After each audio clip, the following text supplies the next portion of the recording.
Welcome to Twig and Jenkins. We are in DC, in studio with America's favorite dad.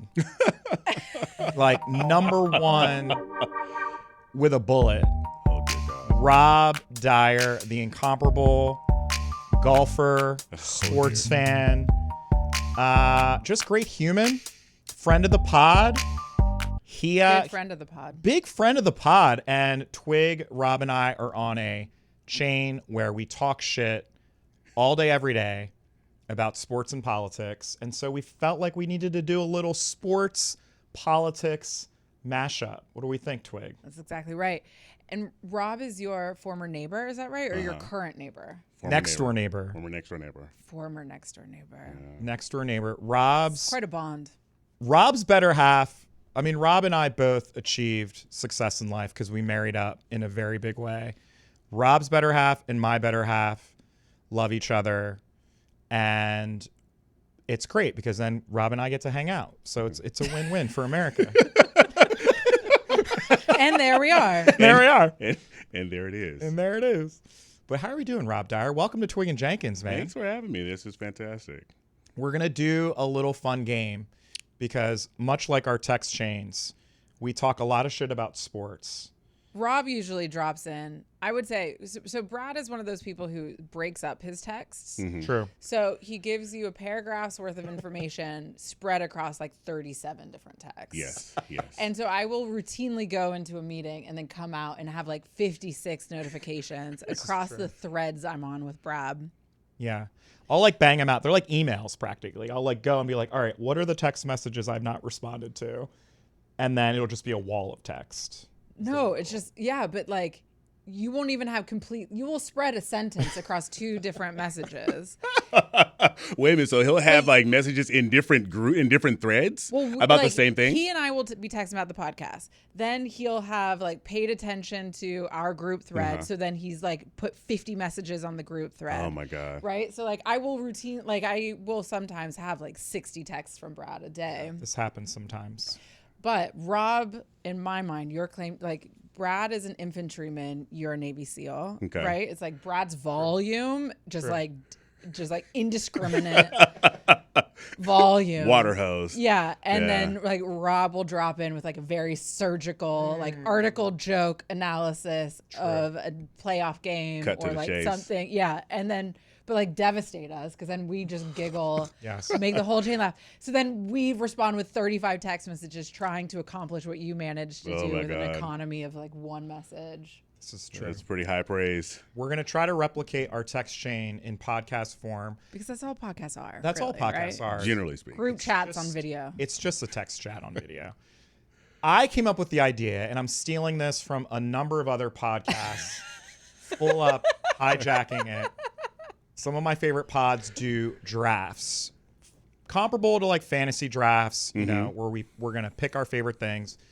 And the thing that I love the most about Rob Dyer and Carrie Twig is that y'all both called Joe Biden in 2020, way before any of our Democratic elite friends called Joe Biden, because everyone and their mother was running for president. And y'all kept saying, it's going to be Joe Biden. It's going to be Joe Biden. It's going to be Joe Biden. It had to be Joe Biden. It had to be course, Joe Biden yeah. in 2020. It was to me it was, but yeah, I don't know if you had this experience. To me, it was incredibly obvious, but people just like laugh in my face. And No, just like they- you guys, you have no idea what you're talking about. Of course, it's going to be Joe. People didn't think he could win. I was Yeah. like, no, he has to run. He's the only person that can win. Yeah. He's the only person that can beat the juggernaut that was Trump. Yeah. Yeah. But even clearing the primary, I was like, he'll get out of the primary. Yeah. Like he'll get out of and people were just like, Twig, you have no idea. I mean, I was one of those people. Remember, we were at my house and there was like 15 people in a debate. Yeah. And it was just Rob Dyer and my mother-in-law were That's the right. only two people. That's that were right. like, it's Me going and to be Becky Joe was like, Biden. Joe Biden, Joe Biden, Joe Biden. So we are going to, because like, you know, let's mix it up here, people. 2028 is right around the corner. Candidates are already gearing up. Candidates are already hiring. They're doing polling. So what we're going to do a draft, a 2028 draft. But in true group chat form, we're going to pick the sports athlete equivalent to our choice. So the example I'm using for this, Barack Obama, which sort of brought Twig and I together. Barack Obama is the Michael Jordan of Democratic Party politics. Easy. There's no one. Is there anyone else even close?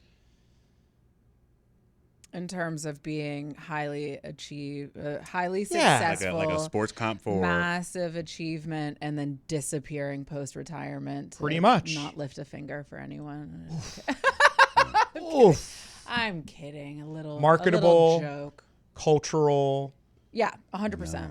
He's Transformative. the goat. Transformative. Sure. Michael Jordan, Barack Obama. Yeah, I mean, Michael Jordan. You think Michael Jordan, Tiger Woods, Tom Brady, like Barack Obama has all the charisma Yeah. that none of those other guys have. So it's like, who's the Barack Obama of sports, right? Yeah. Well, That's a good point. Or also, who's the Michael Jordan of today's sports? Because I don't know that we have one. no, we don't.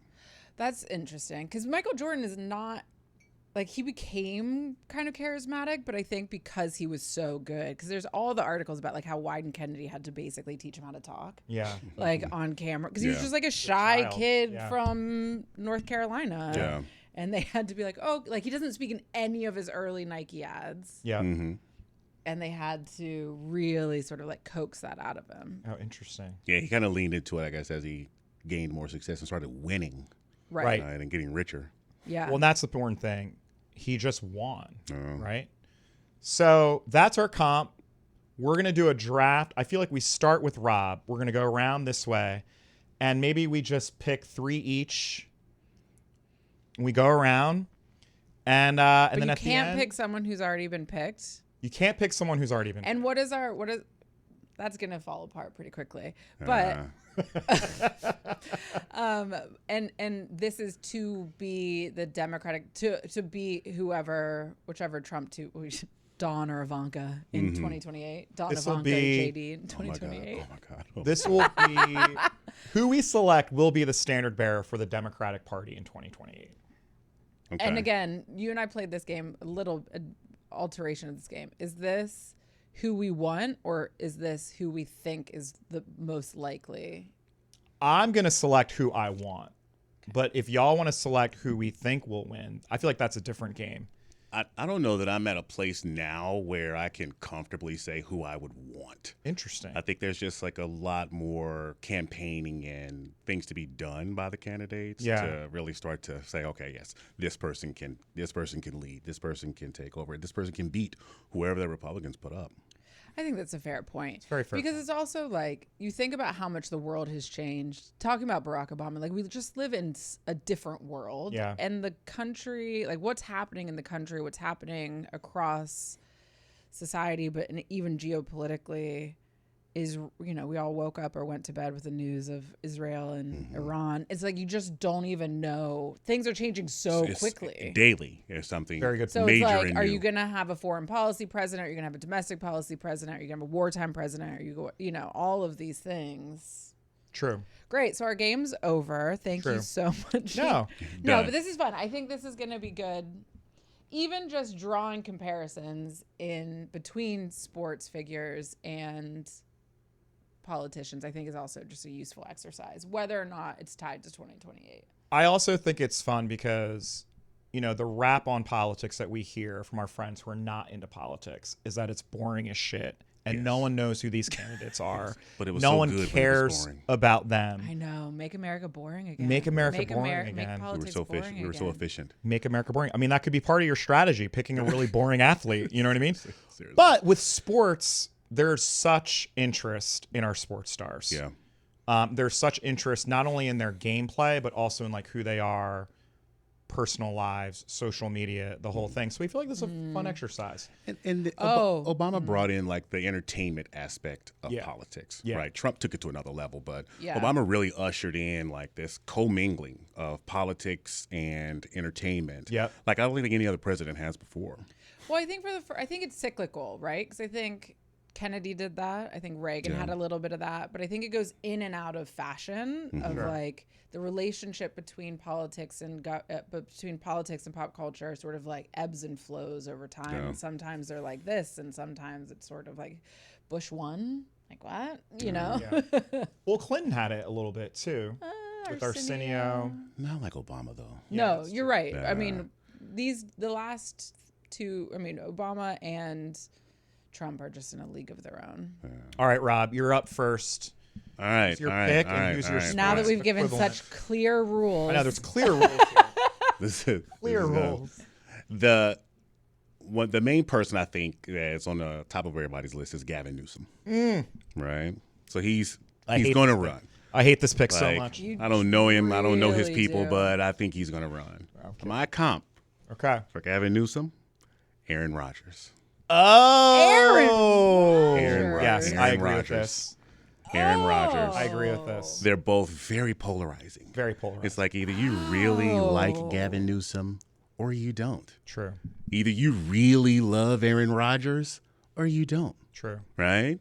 Aaron Rodgers has all the stats. Gavin Newsom has all the stats. They're both California boys. Right? It could be fun. I don't know. They both are on podcasts all the time. Yeah. Gavin's got one of his own, and Aaron loves going on McAfee. Does Gavin? I mean, as your first pick, I would if Gavin Newsom is the Aaron Rodgers of politics, I would not be hitching my wagon to Gavin Newsom. Good luck. Good luck with both of them. Yeah. Can love either Gavin Newsom. one of them win in Pennsylvania? Right? No, absolutely not. I think that you have too low an estimation of Gavin Newsom. I think that he is someone who has displayed this is my go-to rant, that so many Democrats don't seem to be operating and conducting a politics that is reflective of the reality that we live in. They are conducting a politics that's based on the world that they want to live in. 100%. They wish we were living in. 100%. Gavin Newsom to me is the guy who's like dropped into the reality of the moment and is like, the guys that are on the right are ascendant. Like, of course I'm going to talk to them. And of course I'm going to seem reasonable to them. And of course I'm going to get myself on tape on my terms, treating them with respect. Of course, like, okay, Donald Trump is messing with me in California. Of course I'm going to go and match him petty for petty and put Taylor Swift over my songs 100%. or like Taylor Swift songs over my reels. He, to me, is the guy who like gets what we're doing here. And I'm down for the discussion about politics shouldn't be this way. I'm happy to have that discussion and thought exercise. But the reality is that they are this way. And he seems to be the one who's not only accepted that, but is acting on it and is good at acting on it. Right. And so Yeah.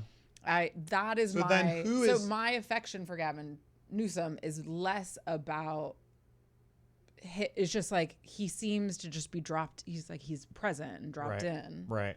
He's aware of the moment that we are living in. And his head isn't in the sand in a way that I feel like so much of the Democrats, like I remain furious about the having lunch on the steps of the Capitol. Yeah, you should.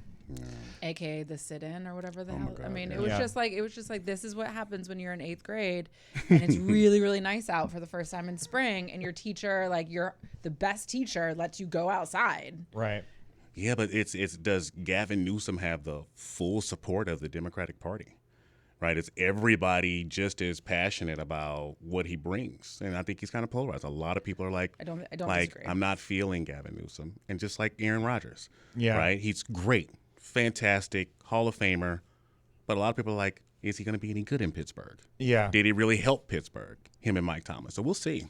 And I think much like Aaron Rodgers, I think Gavin, he has some real baggage. I think that just being governor of a state that is always held as an example of failed Democratic leadership, it's just such a huge hurdle for him. He has time, but I think the way in which, and again, there's a book now that really delves into it, but the way in which California pick an issue they're failing at, whether it's, living wages, whether it's high-speed rail, whether it's housing, it's challenging to run as a president when your state has so many problems, you know? Yeah, I think he's incredibly good, though, whether you've watched him with that Ron DeSantis thing a couple years ago or even on his really podcast. Like, he is very prepared to accept the ways that California has not done well enough and has failed. And he's very articulate about the ways that it is absolutely best in class.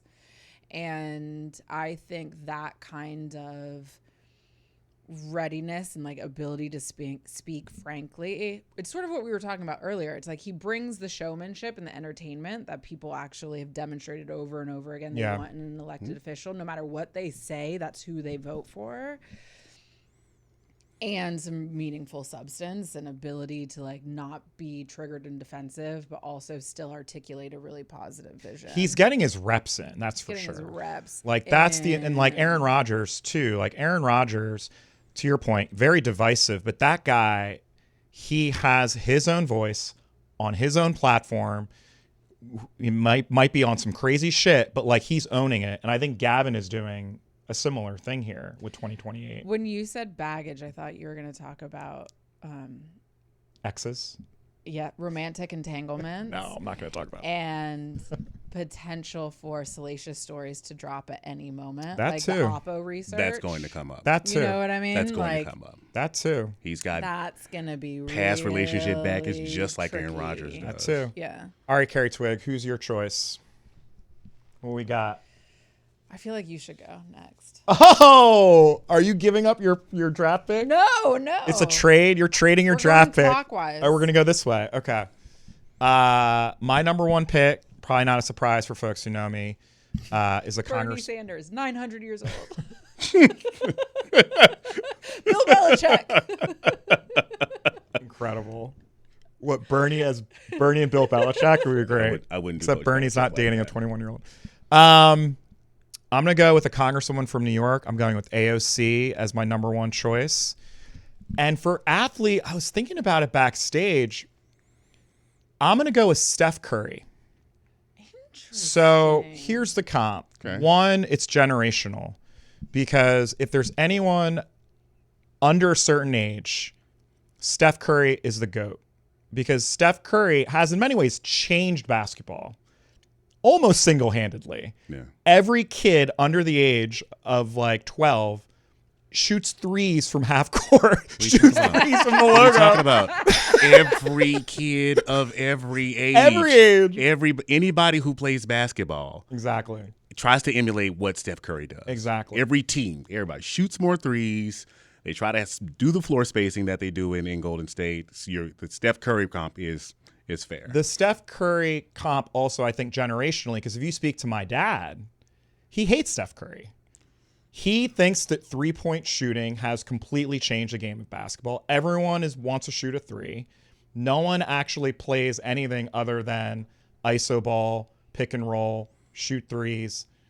And I think that that's the feeling I have about AOC getting out of this primary. Can she somehow relate to the older generation? Because I think anyone under the age of 35, 40, she's going to win those voters handedly. Yeah, but is that enough? Is that enough is the question. And does she track well in the flyover states? Can she relate to older voters? Will she be able, and if we're talking about the Democratic primary, I think that she could run the table in a Democratic primary, because I think that younger voters typically show up in primaries. The question is like, will they show up in a general election? So yeah, I feel like, to your point, I'm not saying I think AOC is going to win. I do think, much like Steph Curry, she's best in class in terms of communications, in terms of like an actual brand that inspires not just like political nerds like me. I think that everyone sort of recognizes AOC is the best at actually communicating the message of the Democratic Party. Now, whether you believe in that, whether you believe in shooting threes from half court, I think that that's going to be the hurdle. Like, can AOC run as unapologetically on the left? No. I just don't think that'll work. In a general election or in the primary? The primary she'll do fine. Yeah. But in a general election, I just don't think it'll work. Yeah. I think the country has shifted more to the center.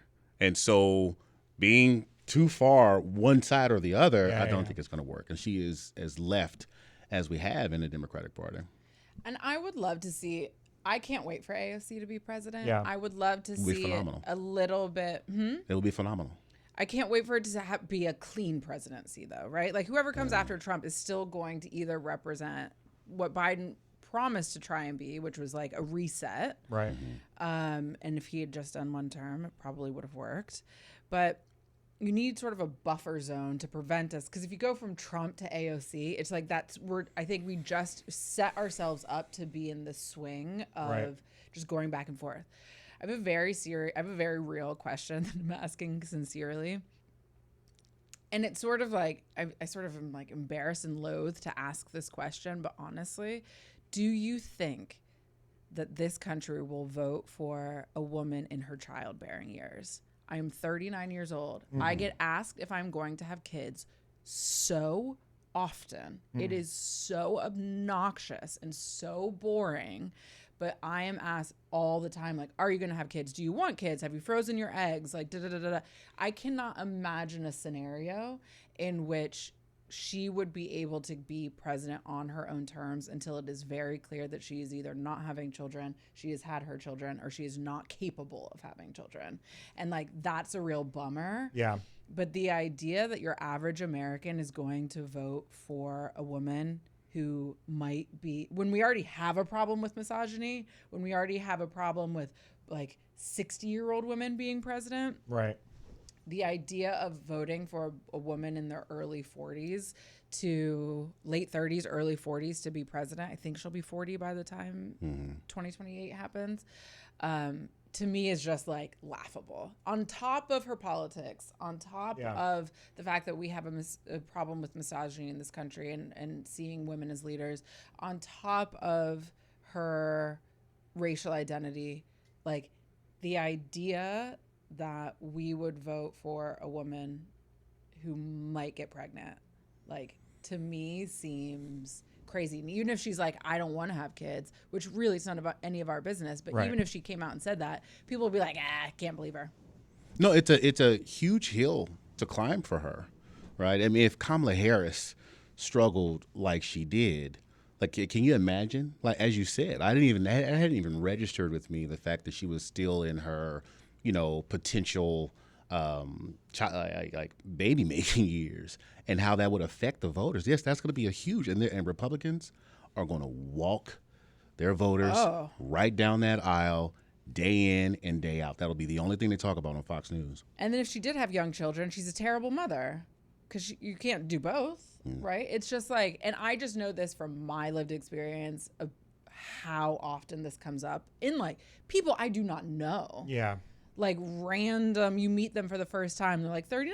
Oh, you're gonna have kids? What you gonna do, girl? Yeah. Like, what you gonna do? What's going on with that? Yeah, and she's not married. AOC is not married. She's engaged, I believe. Yeah, she's she partnered. Has a very long-term partner. Yeah, it's a good point. I mean, the other challenge, it's the right question, and I feel.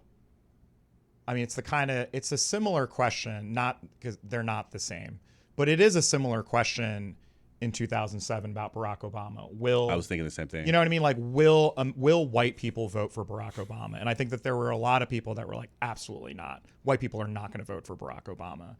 And there is some level of like a leap of faith that, whether it's through the debates, whether it's through. Yeah, Iowa changed that. Like, if that question were still if he'd come in fourth in Iowa, he would not have been president, right? Like, he got one bite at that apple. Right. He lucked out that it was Iowa. He lucked out that it was a caucus state. He lucked out that it was 97% white, so that anytime that question came up, we want Iowa. So I think similarly, AOC, there will just be a litmus test. Like, to your point. Can we overcome misogyny? Can we overcome the patriarchy? I think we would just sort of have to put it to the test. I just feel like she's got sex, race, and age. Yeah. Like gender, race, and age, and politics. Like Yeah.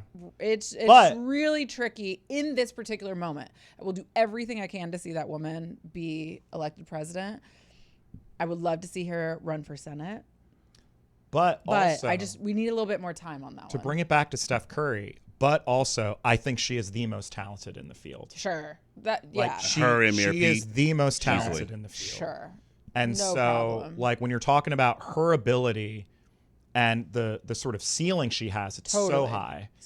But And you're I right. think she has time on her side. Yeah. You know, She and does it's- have time on her side. And I think the country is. I agree with you that we have become culturally so much more conservative, and those cultural headwinds need to change a little bit. Like Barack Obama was. Like timing was on his side, name drop, but I was briefing Bill Clinton in 2007. He'd come to Ohio to campaign for Barack Obama.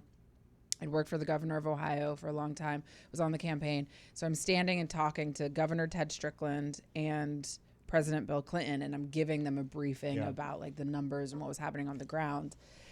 And my buddy, President Clinton was sort of like, Willie. Slick Willie. Slick Willie, oh my God. Oh, terrible. He was sort of like interested in what I had to say, but also very much like it's done. Like he is, and it was not from a polling perspective. It was not done. Early voting hadn't even started. Yeah. And he was just like, this is the most immaculate timing Yeah. any candidate has ever. He's like, it feels divine. Yeah. It feels destined. Like timing is so right for him. He is going to win. Like I have zero concern. And this was maybe like October 1st, October 2nd. Like there was still a lot of campaigning to do. And I feel like her timing will just be better. It will be everything. But I think to everyone's point though, we just don't know what the world's going to look like Yeah, a sure. year and a half from now. All Yeah, right. but can you imagine, like, I know you want to move on, but can you imagine going from Trump to AOC? You know what I mean? Like, it's like The south to north. chaos. But I do feel like Obama to Trump was similar. The similar backlash, right? But I also Similar backlash. Yeah, it was a and- big swing. Yeah, but I think that has then created that in part, like that volatility is not like ideally we can break the. I don't know that we can, because here's the thing. We, as you guys predicted, we weren't ready for the volatility, so we went to Biden. And then what just happened? Just went right back to Trump. Right? So I think we're a volatile country right now. Right? Like we work in extremes. I think that it wouldn't surprise me if the volatility remained. I mean, no matter what, though, a Democratic president coming after Trump is going to be a swing. Like, Yeah. no matter what, there's a 100%. lot of there's a lot of distance, Very a lot good of point. ground to cover between any Democratic president and the current president. All right. You've been tap dancing long I enough. have delayed You've my been pick. delaying your pick. You got to get in there. Got to get in there. What Okay. is your pick? Pete Buttigieg. Nice. Okay. And I don't know if you guys are going to even be able to hang with this one. But Uh-oh. I was in New York earlier this week and went to a Liberty game. Okay. And I don't know if you guys remember. Do you guys go to Mystics games? Tasha Cloud. Oh, Oh, okay. she's in Phoenix now. No, she's in New York. She moved from Phoenix to New York now? She was in Vegas. She went Mystics, Phoenix, Vegas, and now is in New York. Oh, to wow. first season in Brooklyn. This sounds like Pete, because he's been all over, you know? Now Been he's in all Michigan. over. And I watched them play. Don't get me wrong, Liberty won the Women's League Championship last year. Yeah. They're an incredibly good team. Stewie, Sabrina, unbelievable. Really good. They were playing against the Chicago Sky. Just handedly dismissed them. But what Tasha has brought to the defense of the Liberty has been extraordinary. She's an extraordinary player, both in terms of attitude and like the happy warrior, but also just bringing a degree of speed and aggression and dexterity to the Liberty defense. That is so exciting. It's fun to watch. She's entertaining. She's like bringing everyone with her, but operating and like just seeing the talents that is there and elevating it. And I think that Pete is doing the best job in this moment as a Democrat with a national profile of actually demonstrating what it means to be in opposition to something and proactively offering a solution. I think in this really concentrated way, Gavin Newsom is like winning what's happening, which is a distasteful way of putting it, but like winning what's happening in LA, right? But I think that Pete is doing it with a little bit more team spirit than Gavin 100%. Newsom is, which Tasha is 100% bringing. I love that. And she's just a G. Well, here's the thing, though. I mean, this is a great. I love the comp because Aaron Rodgers, right, and Gavin, I think both relish the limelight 100%. At all times. Who else would put Charlie Kirk on their fucking podcast? You know what I mean? Like this guy, Aaron Rodgers or Gavin Newsom, exactly. Either one of them would. Both of them. They would probably do a joint podcast. This guy wants the attention. Pete, on the other hand, he has been picking his moments. He's been doing a really strategic job of popping his head up and then kind of going back in the background. Now, if he wants to run for president, he needs to have a glide path so that people know his name. Because I think that this is actually a pretty good comp because I think people generally know, people like us know Pete. I don't think most Americans really know Pete. You know? I mean, I think Pete has a pretty high profile, but it's I mean, his family makeup is going to cause him to struggle all over the country, right? And so I think it's either 1 or 2 when it comes to like best spokesperson for the Democratic Party. It's AOC, then Mayor Pete, and you can interchange who's the best. Yeah. Mayor Pete is fantastic. Every time he talks, you're like, this guy makes sense. Yeah. No matter what the subject is, Mayor Pete makes it make sense. And so he's fantastic. I like the Tasha Cloud comp. Like, do we think he'll have the same? Do we think he's? I mean, again, it's like I hate to bring up is AOC gonna have babies, but like, can Pete, the gay guy, can he be vice president? I don't know. I don't know. See, here's the thing. This is why, again, I love it. I don't think. I think Pete being gay. I think Pete being who he is not gonna hurt him. I truly believe it. I think if very people, aspirational. I'm a very aspirational human because after 8 years of Donald Trump, right, I just don't think. Yes, are there going to be people who don't vote for Pete because he's gay? Sure. Were we going to win those people anyway? You know, like I think that the opportunity cost, or I should say, the ceiling for Pete, him being able to get more people because of how great of a communicator he is and how, to your point, like your example, how good he is at like building the team and articulating a vision far outweighs the homophobes.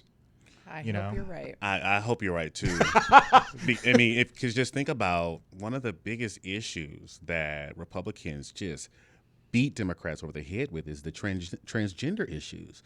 Do you think they're going to stop?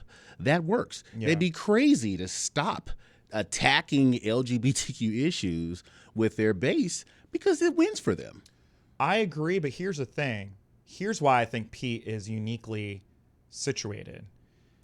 They did the trans stuff against Kamala. She just pretended like it didn't exist. She didn't even respond to it.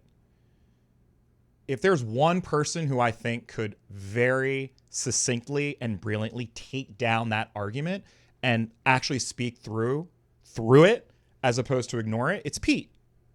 You know, like if there's any one human being on earth that can do it, it's Mayor Pete, right? Yeah, actually, he's fantastic. Actually, and he also embodies it and represents it. His family, like I think that he is uniquely qualified. It's almost like Obama, right? Like when you embody the thing that you're trying to attack, you almost don't need to speak on it.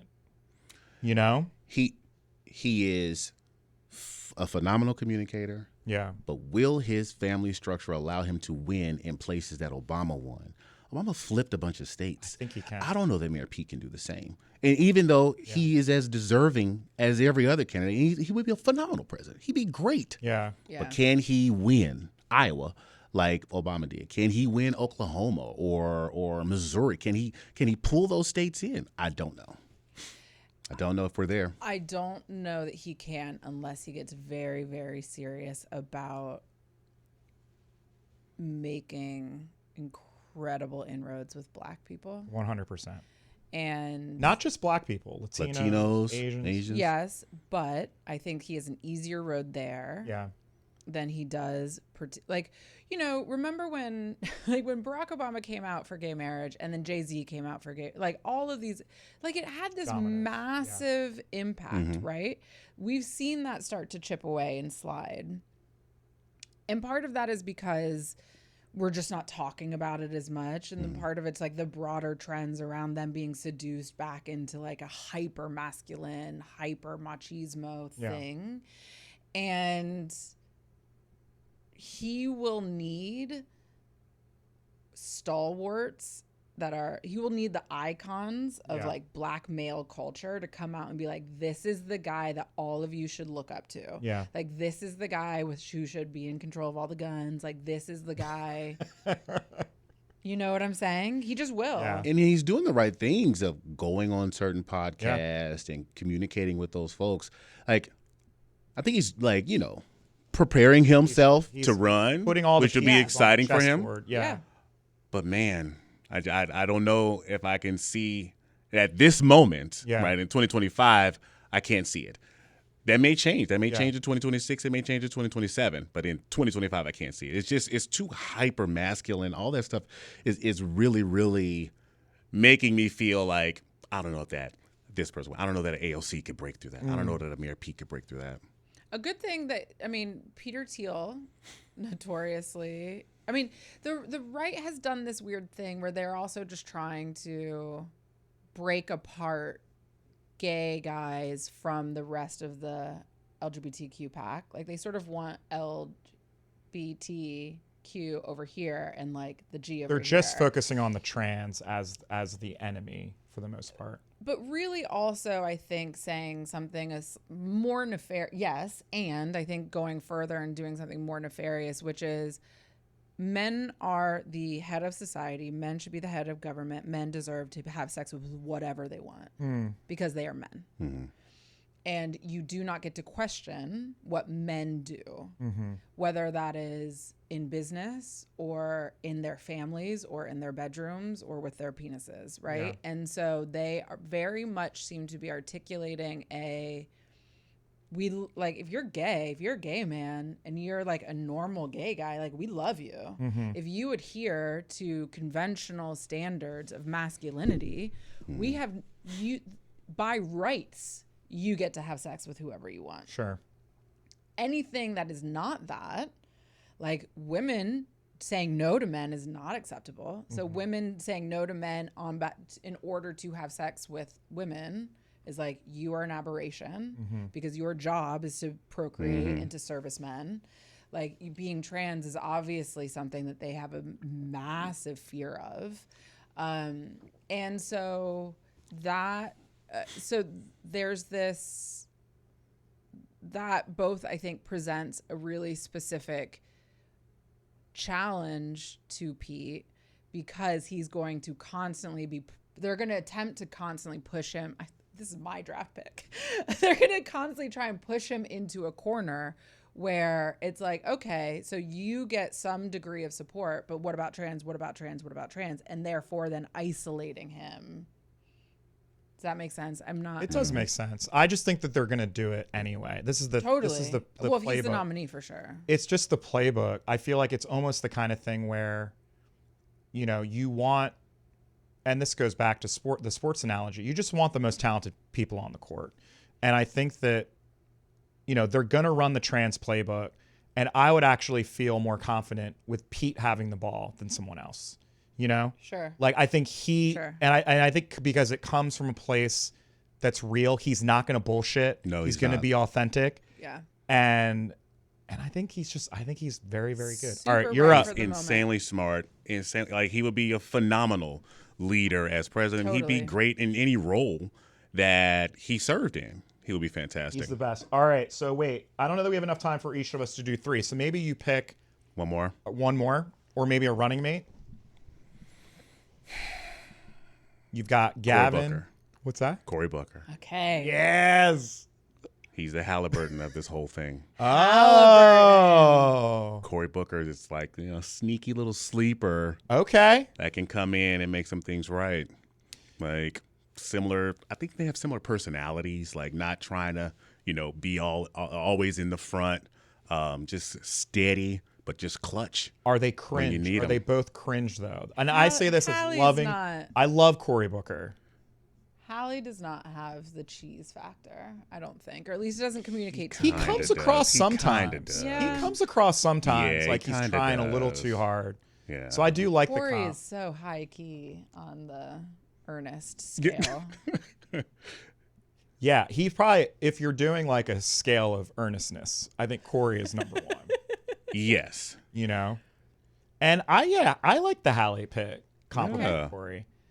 Because he is earnest. Like, what did he say in the press conference? He was like, I didn't want anyone to think I was aura farming. Oh my God. Yeah. No, I just think Midwest guy, Yeah. just stable, right? Not super. Haliburton's not like the most super interesting player to me, right? But he's great in the playoffs. He's been super clutch. He's been getting it done, just like Cory Booker, Yeah. right? Just getting it done. Cory Booker had that long, holdout on the center floor. Yep. I don't know. I just like that parallel. I like with those it. two guys. Well, Hallie All also right. is someone who he's a facilitator first. Like, he's a point guard. He doesn't really even think to shoot first. He's more of like an old school True Chris point guard, Paul, yeah. Steve Nash point guard. He's looking to just get the ball down the court, get the ball to the right folk. Cory's similar. I think Cory's played, he tries to bring attention to himself, but especially you and I talked about how Cory's doing really great on social, where he essentially gives his social media to like everyday people.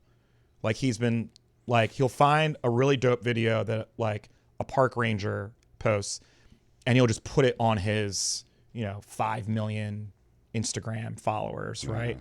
Which is kind of like a point guard, And if you think about like politics is like, let's say the Olympics, Yeah. right? You have all these, the Steph Currys, the LeBron Jameses, all the Kevin Durants. Yeah. Those are the other big name politicians. Haliburton was on that team. He was. Right. He's Just the only like one if you- left. Yeah. If you think about like all the big politicians who are probably going to run, Cory Booker's not the most famous name on there, but he's solid. Like, And he's he run can before, win. he's got run before. Yeah. He's talented too. Yeah. I think the other thing that people don't realize about Cory, it did not surprise me that he was able to talk for 40 some hours straight. Like, that man can talk. Like, do you think like, he could pull it like off? that man. I mean, I think he No. needs help. I think he needs a lot I of. feel like nothing in democracy is worth this. I'm exhausted. Yeah, I think he needs a lot of help, like kind of twerking down the earnestness a little bit and the performative aspects. Well, because here's the thing. I wonder if it's a New Jersey thing, because I felt this way about you when I first met you. Me and Which Cory are is the same. just like, you gotta, like, these emotions are so big. So many emotions. They're very hard to believe they're genuine. Yeah. And I'm Yeah. a pretty staid person. Like, I'm kind of just like, Yeah. So when I interact with people who are very expressive, Mm-hmm. I'm sort of like, bullshit. Yeah. Bullshit. And so Cory is genuinely that guy. And yet I don't think it always translates Agreed. authentically. It's just like, are you crying again? Yeah. Yeah. And That's what Carrie Twigg says to me every podcast recording. oh my God. Well, you went on a crying bender where you just again? cried like 4 or 5 episodes in a row. Why were you crying? I don't know, Who bro. knows? Because he was Because happy. I'm 'cause from he was New sad, Jersey. 'cause he's whatever. Oh my I mean, it was God. all Oh the my things. God. And I remember meeting you for the first time, and he was always so fired up and so energetic, and was like, "This is the best. That's the best. This is so great." And I was just like, "It's fine." You're like, Yeah, calm yeah, down. yeah. You know, He's still the same way. I know. And so eventually, you realize it's real. It's just who he is. But I don't know if people are getting enough sustained time with Cory Booker. The American public is getting enough sustained time with true. Cory Booker to like get past that initial skepticism. True. But I feel like he's been in the zeitgeist for a while now. Like, do we think? I know, but I think he just pops when he gets super animated, right? So like average person who's not paying that much attention is just like, oh, Cory's crying to get on the news again, as opposed to he's on the news because he's crying. It's like he's crying to get on the news, or he's crying to go viral, or he's screaming to go viral, or whatever. What we're saying is like Cory of all people should be the one doing the Gavin Newsom. Cory should be having a podcast, right? Like Cory should be the one getting more reps and trying to figure out a way where the only time you see him should not be theatrics. It should be consistent, and I don't know. He's going to need stable. that if he's going to do. Is he really truly rumored to run? Yeah. Yeah. I mean, why wouldn't you? If you are a Democrat of any national standing and you are over the age of 35, like you should be getting your ducks in a row to run for president, because we just have no idea where this thing is headed. And so if you have any aspiration to be president, I think you should. Yeah. I think you should run. He's going to need a little bit more spice. He's going to need a little bit more, pettiness to him in order to compete with whoever is on the Democratic side and especially the Republican side. Yeah. He's going to have a scandal or two. Yeah. And did you guys see the doc about Cory? Street Fight? Yeah, The Street original Fight. one, yeah. The original one. It was so good. So good. It's such a good documentary. But even the sort of like the fact that Cory was living in the project, Yeah. give somebody on the wait list that house. You know what I mean? Like part of me just finds a lot of that. You think that that's performative? I do. I do. And I don't know that. I think whatever lesson he needed to learn from that experience, he has learned A long time ago. And I don't know that that's actually what American voters want. I think this is part of the machismo. I think it's part of the way that the culture has shifted. I think it's part of the reality of being in a late stage capitalist society. Yeah. That's sort of like, I don't want your solidarity down here. I want you to show me how to get up here. Yeah. And that's why Yeah. people like Donald Trump. Donald Trump is like, I'm rich as hell. Yeah. And you know what I'm going to do? I'm going to teach you and show you how to get rich. Or at least I'm going to be honest about the fact that the shit is rigged and that's why you're not rich. And I don't know that people actually want someone to be like, let me live in the projects with you. It's like, no. Get us all out of here, bro. Yeah, it's a good point. I think that there's a certain... Cory is almost a politician of a certain era. He's almost like a time capsule, because I do think that when Cory came out, and by the way, I've been to Cory's house. Like, he still lives in Newark. But I also think, to your point, like, that is just genuinely Cory. Like, the house isn't like a shithole or anything, but it's not beautiful. It is a very functional apartment for when he's in New Jersey, and it gets the job done. And also, it's a good story. And it's like a narrative to a certain class of Democratic donor, and like what it means to be a Democratic Party elder statesman that really resonates, that I do think is like that's like antiquated. I don't know that you're right. I don't think that young men hearing Cory Booker lives in the Newark projects for young men sounds cringe. And it doesn't sound authentic at all, even if it is. No. Even if it is. And I actually do believe that it is, And I believe it is because you say it is. However, Yeah. it doesn't translate. Yeah. Like, and it's not just about collecting people who are going to vote Democratic anyway. Yeah. How do you capture those tweeners, those Right. people who are, incorrigible, people who can go either way? Yeah. How do you capture them? Can Cory Booker do that? All right. Living in his old house. Cory Halley was great. I'm going to go. You took my pick. I was going to pick Pete. I was going to pick Pete Caitlin Clark as my comp. It's a bit on the nose. Bit on the nose. Two Bit on the tall, nose. skinny white people. Exactly. They kind of look Indiana. alike too. I'm going to go with Wes Moore. Okay. And my sports comp is Cooper Flagg. Okay. Oh. Okay. Because Okay.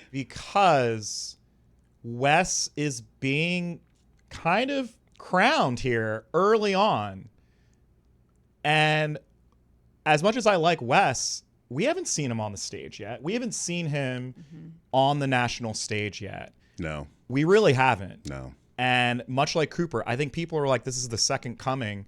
And I'm like, I've seen a lot of college players that were going to be the second coming that we don't ever hear from again, and everyone's lining up to get Cooper Flagg. People are like anointing him. George Clooney, I'm not sure if you saw this, anointed Wes as his guy. Which is rich. Which is something. I guess people care about that. Yeah. I just think people need to. I love Wes. I just think people need to pump their brakes. He's got a great resume, just like Cooper has a great resume. On paper, it seems like he's got all the things, right? Military background, also, this philanthropic, private equity guy. Like, he's got things on paper, but we just haven't seen him play, What do you think? I think that's, I love Wes. Yeah. So I think that's fantastic. We'll see. I think that's a great comp. We just haven't seen him play. We haven't seen him play. It's nothing against Cooper. It's nothing against Wes. We just haven't seen him play, Listen. He could be the Patrick Mahomes of his time. Oh, no. Right? Oh, no. Ride the bench for a year and come out. Like, I don't know, man. I think you nailed Patrick Mahomes being DJT. Yeah. Yeah. I know. I think you're right. He has to raise his profile. Yeah. Like, if Cory Booker's profile isn't high enough, Wes Moore's is definitely nowhere near high enough. Yeah, and I don't think it's going to be enough. Here's the other thing about Wes. I think that a lot of people, it's already happening, right? Like the Democratic National Committee, the finance folks, the donors, the super PACs, all of those institutional players are lining up behind Wes. And again, 8 years ago, that's a good sign, right? When you have those moneyed interests behind a candidate early, because it kind of like scares the rest of the field. And you if you have money, you can win. I don't think money in a Democratic primary is going to matter as much. I know that's a scandalous statement. I don't think it's going to matter as much. I think it's really going to come down to who is actually going to resonate with the people in the moment, And if Wes comes off looking like a corporate, he's got all this money behind him, that might work against him in the Democratic primary. So he just has to be careful. I think you're right. I think half of what you're saying is really smart, but I would say that the reason it's actually a little bit dangerous, used lightly, but it might not be the most strategic choice to have these folks lined up behind you or overly publicize that, is I think that Wes has an opportunity, if he keeps his powder dry, to sort of emerge on the scene with a lot of excitement. A la Barack Obama, a la Bill Clinton when he was governor, like people love that feeling of discovery. They love something new because it helps them feel like it's a genuine departure. Agreed. But if he feels, and Pete, Gavin, so many people they're not going to be able to claim that excitement because they've already been around. Yeah. Their profiles are so high.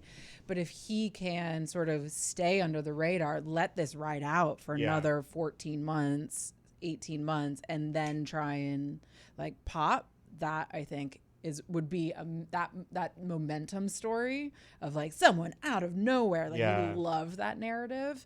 So what we're saying is, that Clooney, would be really keep your mouth. If you want him to win, keep it low. Clooney, no. Don't build him up too fast. Don't build him up. All right, Carrie Twigg, final pick. Especially because there's nothing he can really do, right? He has to govern Maryland. He's going to be forced into taking some tough spots on this reparations thing is already getting a lot of attention in certain circles, but he's got budgets to do. He's going to have a hard time there. There's, just keeping, just try and be easy. Stay under the radar. Yeah. Final pick, Carrie Twigg. Final pick. Okay. Okay. I'm going to go with Senator Chris Murphy. Okay. Okay. And this is going to be an interesting choice here for athlete. I know. Nothing against Senator Murphy. It just doesn't Murphy's strike me solid. as the most Murphy's athletic solid. human. But here's the thing. I think this is such overreach. Go and for it. I love it. I'm gonna get Hot takes. Hot takes. Someone has to mention the NBA MVP. Oh, SGA? SGA. Oh. Shai Gilgeous-Alexander. Here's the thing. Interesting. Super talented, but in a small market, so doesn't get a ton of attention. It's like not like a star yet of the league. I'm sure he will be. And I think that Chris Murphy has done consistently like extraordinary work from Sandy Hook on. Mm-hmm. He's great with unions. He's great on policy. He's really showing up and evolving in this moment. Grew a little sexy little beard, you know? Like the beard. Yeah, it's so funny. Did you see your boyfriend, Ezra Klein, also grew a beard? And we've been talking about how Ezra's sexy glow up for a while. Oh my God. And it's starting to come up in interviews. He did an interview, this is way off topic, but he did an interview with Hassan Minhaj. I saw that, yeah. Hassan was like, hello. What's up with that beard? Lose bro? your glasses, grow a beard. But Chris Murphy, I think, is someone who is articulating of like a fierceness and an urgency at the moment, and sort of being a little. I mean, Shay's like cool and stylish. I was just gonna say, doesn't have any of that. And is Murphy an MVP though? Do we think that is Murphy dropping like 35 points a game like SGA is? No. You know what I mean? Yeah. But I fine. hear Okay, you. it's I kinda hear falling you. apart. Murphy's As I go into it, it's falling apart. Murphy's pretty solid on social media though. Like He is. really is. He is. and he's pretty good at articulating He's the getting points. numbers. Yeah. You know, and he's everywhere. Like that He guy is is everywhere. saying yes to The one, actually, you know what? SGA Murphy is a good comp, because the thing that people keep saying about SGA and the reason why people don't know him I is have a because he's better not one. interesting. Like SGA is pretty. It's not fine. that he's not interesting. It's that when you interview him, he's just kind of like. No, he's hotter than he's better to look at than he is to listen to. Exactly. You know what I mean? It's like if you're hardcore into politics, you know a lot about Chris Murphy. Yes. If you're hardcore in following the NBA, Yes. this man's the league MVP. Yes, very He's good really point. good. He has the best team Very good in the point. sport. So it's like if you're hardcore, sure. Yeah. Right? Yeah, yeah, but yeah, yeah, yeah. outside Yeah. of the Midwest, No one knows. No one knows who he is. I would say another potential comp could be Jalen Brunson. I love that one. Incredibly talented. that. But I like, love that. Isn't going to go all the way, you know? But Yeah. and like kind of boring, kind of like a very, but Yeah. like really steady, really stable, incredibly additive, High potential. but like just might Yeah. not get. He's missing a few pieces on the That's team. the better one. He needs his Kevin Durant. Yeah. Is Chris He needs a Kevin Murphy's Durant. dad on the payroll? No, I'm kidding. Yeah. Tricky. I love the Yeah. Brunson one. I Love like- the Brunson That's a better one. I That's like a better Chris one. Murphy. I like Chris Murphy. My thing about Chris Murphy though is I just don't. Speaking of volatility, I feel like Chris Murphy is almost like going back to another Joe Biden. You know, like going back to like make America boring again. And I think that it's like Back to the Future where there's like the two timelines. Mm-hmm. And he's like, well, we can't go back in time now, because if we go back in time now, it's this timeline. We got to go back to the point where before it splits. I think we are now on this new dystopian timeline.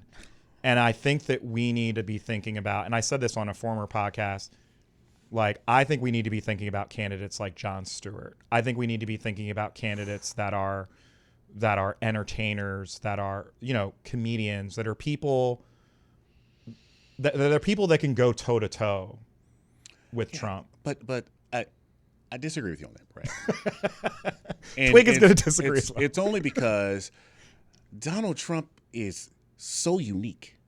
He is one of one, Yeah. right? And I don't think anybody that comes after Donald Trump will not be anything like Donald Trump. So I don't know that that the Democrats have to line up like, The Rock and Jon Stewart and Stephen A. Smith. And I don't think we have to go that route. Yeah. I think you bring somebody in who can a stable lies the country and our politics like Joe Biden did. And if Joe Biden were 15 years younger, he would have been fine and won a second term. Sure. Like, but he wasn't. So he couldn't campaign properly. He couldn't resonate properly. He fractured the Democratic Party. It was a whole mess. Yeah. But I just don't think we need to go Hollywood in order to beat whoever the Republicans put up the next term. I just don't think that it needs to be done. I agree. I think that there are going to be attributes that are Trump-esque that we see in candidates moving forward. I think there's a bunch of people we didn't talk about, right? I think like there could be a total political outsider. There you could see a Mark Cuban who brings. I would put him in that category too. Yeah, the entertaining and the rich guy, and like I can teach you how to get rich, and I'm a bro. You know, Mark Cuban would resonate well. Absolutely. Like I think he would. I hope he runs. I would say there's a version of that you see out of like a J.B. Pritzker out of Illinois. Obviously, he's a sitting governor, but like the whole like hardcore. I'm a rich guy. Yeah. I'm a rich guy thing. Gavin brings a little bit more of the Hollywood, like the more pure entertainment. He's just like watchable. Like he's just you just want to look at his face. Yeah, but I think I think there will be things that we pick off, but we have to do it in our way, because even if we attempt to make like a carbon copy, to your point, like it's not going to. We won't be able to pull the Democrats along. Yeah. No. And Jon Stewart, that's what you mentioned, right? Love Jon Stewart. Yeah, but he's going to be so polarizing. It's we can't just win Democrats. You have to peel off Republicans. Can Jon Stewart do that? I mean, he's entertaining. I think he could, but it would require him, to really take it seriously. And this is the challenge, right? They would just make a supercut of every single time he's been like, I'm just a comedian. Like, I'm an idiot. Exactly. That's I don't what know all anything. these comedians just over keep and saying, over and over again. I'm just a comedian. I'm just a comedian. I'm just a comedian. So, and also, do we want Jon Stewart to be president? I want anyone. I honestly, I want anyone who, honestly, like I want anyone who can beat Donald Trump. And I think Donald Trump's going to run again. I'm team win at all cost. Yeah. However. Not a Daily Show. What I mean, all costs. What I mean is most costs. High cost. One thing I want is competence and experience in that office. Yeah. Right? I think he'd be fine. Put him in charge of the VA. Let's call it a day. This is fun. Who won the draft? See you guys in a few hours. Yeah. We're going to the F1 racing experience to watch Game 4. Pacers versus Thunder. Who do you think is going to win? The Indiana Pacers. Tonight and the series. Yes, I think Oklahoma City is going to get outcoached. Wow, look at that. Yeah. Wow. Oklahoma City has a great team, a great collection of players. Coaching matters. Yeah. And Rick Carlisle is putting on a clinic. Yeah. Well, the choice to go so small ball in game 1 when you have two bigs who are not only like full-on rim protectors, but like actually make Oklahoma a better team. Like they're better collectively when those two guys are on the floor, like the way that they pass. And I honestly think, I think that like I listen to, speaking of sports media, like I listen to so many sports podcasts that it just became almost like gospel that Oklahoma City should play small. And for some reason, they like listen to them. I honestly think OKC listened to sports journalists. And I agree with you. I think Carlisle, I think that the way that he's playing the bench as well, like the way Indiana, their bench is absolutely dominating absurd. the game. Yeah. Dominating the series. It is crazy. Dominating the series. It's crazy when they put these guys in, like AJ, like these people come in a flurry and then they're out. And then the whole bench is getting buckets. The whole bench is playing great defense. Yeah. Like it's simply going to come down to coaching and bench play. Yeah. Yeah. I still think OKC has too much talent. I think it's going to be OKC in 7. I said OKC in 6. You did. Yeah. I can't wait. It's going to be so fun. All Rob right. Dyer, thank you for joining us. Thank you for having me. This was Our fun. first Twig and Jenkins draft. We hope you guys enjoyed it. Didn't we try a draft? We tried like a countdown or something. It did not go well. our formats have not exactly taken off quite yet. No, this was fun. This was really fun. They're always fun. Yeah, this was good. The show is fun. Is it legible?